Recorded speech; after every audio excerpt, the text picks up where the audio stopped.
The M-21 corridor study in Flint, Michigan provides an opportunity to explore options and alternatives and provide your input.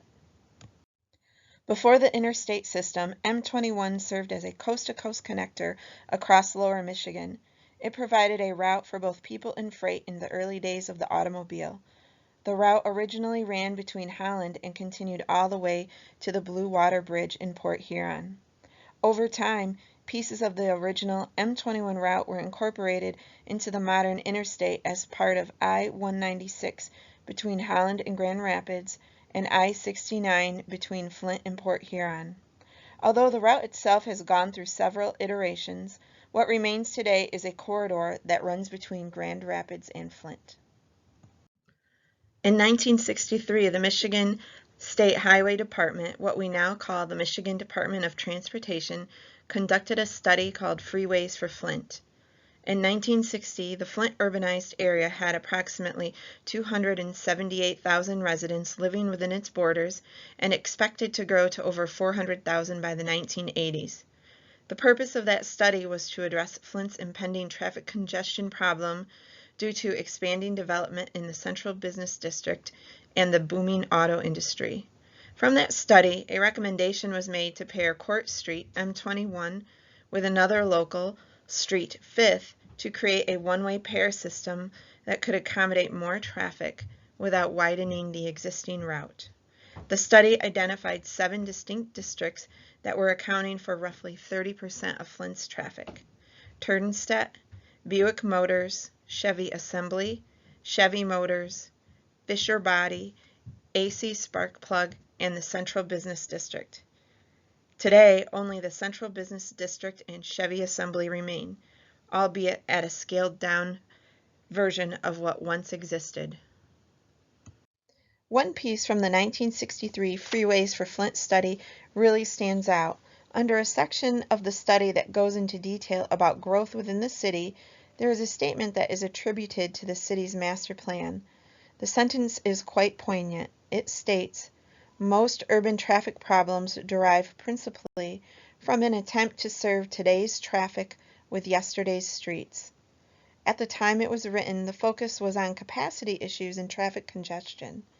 The same holds true today, where we have crumbling infrastructure and with excess capacity, neighborhoods divided by pavement, and corridors that are unwelcoming to any other mode of transportation other than automobiles. We know that traffic volumes along M-21 are not what they once were. Since the peak of growth in the city of Flint, traffic volumes along the M-21 corridor have decreased by roughly 50%. And much like the challenges of the past, we are attempting to serve today's traffic with yesterday's streets. While the economic impact on the city cannot be overstated, the reduction in demand for extra capacity allows for a unique opportunity to reimagine how the street network operates and serves the neighborhoods. MDOT hopes to facilitate the process by conducting a corridor study for M-21, Court and 5th, from the one-way pair split at the west end to where the one-way pairs once again rejoin east of I-475. The M-21 corridor study is a comprehensive approach to achieving community vision through integrating land use and transportation planning. The study will identify and evaluate short, medium, and long-term transportation system needs to enhance mobility for all modes. The ultimate goal of the corridor study is to find consensus for solutions that promote mobility and safety for all modes of transportation. Corridor studies are a great tool for identifying enhancements that can be implemented in the short, mid, and long term. However, if there isn't public involvement in the planning process, it will be difficult to deliver a final product that meets the needs of the community. As part of the corridor study process, we will be hosting public outreach meetings with the community.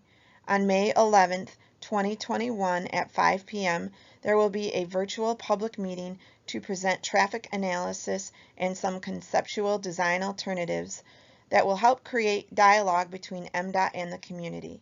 We will be asking for input on those designs and how they may be enhanced to accommodate the community's vision. Provide your comments using the online comment form in the description or email jreithel at reithelj@michigan.gov. That is REITHELJ@michigan.gov.